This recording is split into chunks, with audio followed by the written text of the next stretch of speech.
Assalamualaikum warahmatullahi wabarakatuh. Perkenalkan, kami dari kelompok 32 yang beranggotakan Muhammad Yasir, Laylatul Syafa'atul Karamah, Rani, Rizky Saskia Oktaviani, Yulianti, dan supervisor kami, Dr. Haji Fatur Rahman Azhari, MAI. Di sini kami akan berbagi tentang informasi yang tentunya insya Allah bermanfaat bagi kita semua. Sholat adalah kewajiban bagi setiap muslim dan muslimah. Dan sholat juga punya banyak sekali manfaat, tak terkecuali manfaat kesehatan. Nah, di sini kami akan membahas tentang 10 macam manfaat gerakan sholat untuk kesehatan. Check this out. Manfaat gerakan sholat yang pertama yaitu melancarkan peredaran darah. Manfaat gerakan sholat untuk kesehatan diawali dengan membantu melancarkan peredaran darah. Dari gerakan takbiratul ihram, yakni berdiri tegak, mengangkat kedua tangan sejajar telinga, lalu melipatnya di depan. Gerakan tersebut baik untuk melancarkan aliran darah dan getah bening, serta memperkuat otot lengan. Nah, manfaat ini juga bisa Anda peroleh dari gerakan sujud. Kita mengangkat kedua tangan, otot bahu meregang, dan membuat aliran darah kaya oksigen menjadi lancar dan otot jadi tidak kaku. Selain itu, posisi berdiri dengan berat badan bertumpu pada telapak kaki bisa merangsang titik-titik akupuntur. Manfaat gerakan sholat untuk kesehatan berikutnya ialah baik untuk menjaga sistem pencernaan dan ginjal. Nah, pada gerakan duduk iftirash dan tawarruk atau duduk di antara dua sujud, Anda bisa mendapatkan penekanan dinding perut sejajar dengan ginjal sehingga mengoptimalkan fungsi ginjal. Kemudian menggerakkan isi perut ke arah bawah dan akhirnya membantu pencernaan. Nah, manfaat yang ketiga yaitu aliran darah ke otak lebih lancar. Manfaat gerakan sholat untuk kesehatan selanjutnya ialah membantu mengalirkan darah ke otak dengan lebih baik dan lancar. Dikutip dari hellosehat.com, ketika bersujud atau ketika menungging dengan bertumpu pada kedua tangan, lutut dan kaki, serta dahi yang menempel, maka aliran darah menuju otak meningkat, serta aliran getah bening dipompa ke bagian leher dan ketiak. Sujud yang menempel di lantai ternyata juga baik untuk mengendorkan saraf di muka, mencegah pusing dan migrain. Manfaat yang keempat yaitu kecerdasan meningkat.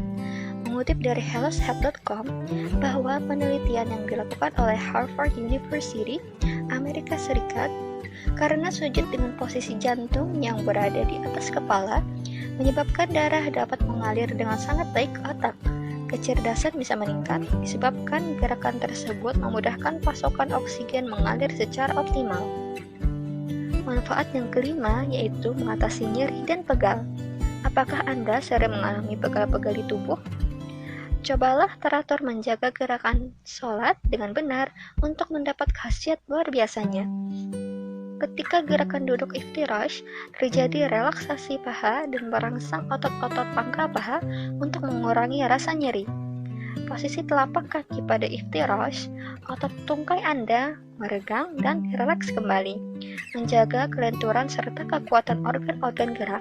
Selain melenturkan saraf di paha, juga cekungan lutut, cekungan betis hingga jari-jari kaki. Kemudian menyeimbangkan sistem saraf dan tubuh.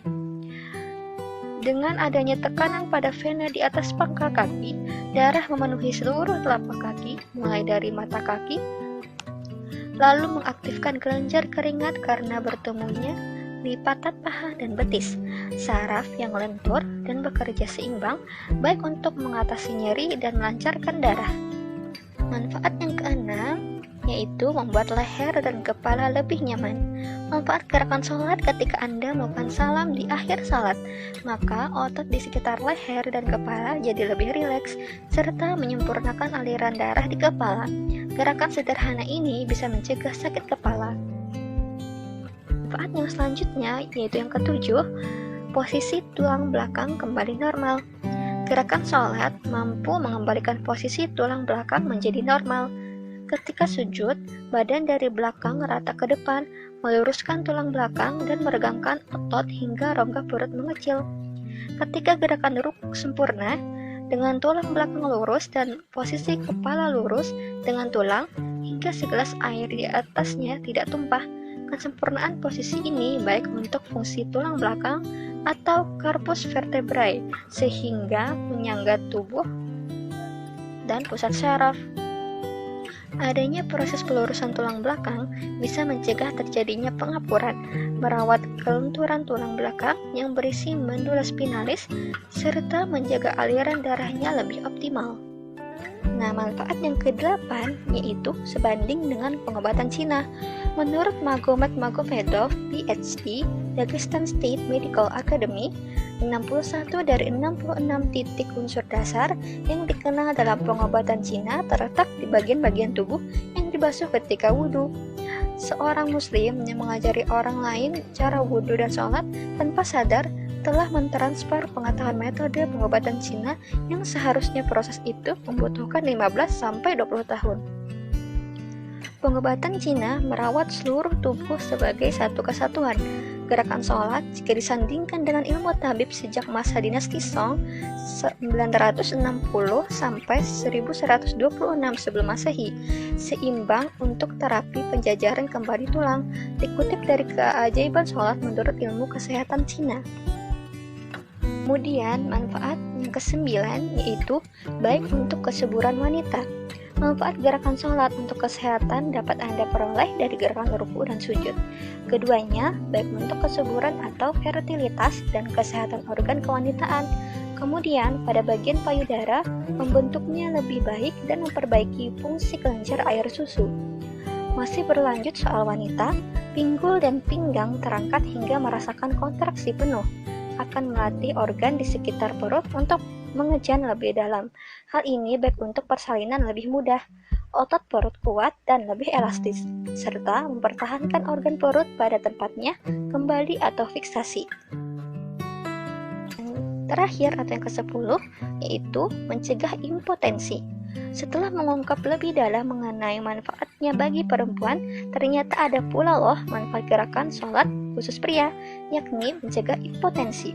Pada gerakan duduk iftirash, tumit menekan aliran kandung kemih dan uretra, kelenjar kelamin pria, dan saluran vas deferens untuk mencegah impotensi. Aliran darah yang baik pada bagian tersebut juga baik dalam mencegah kesuburan hormon pria.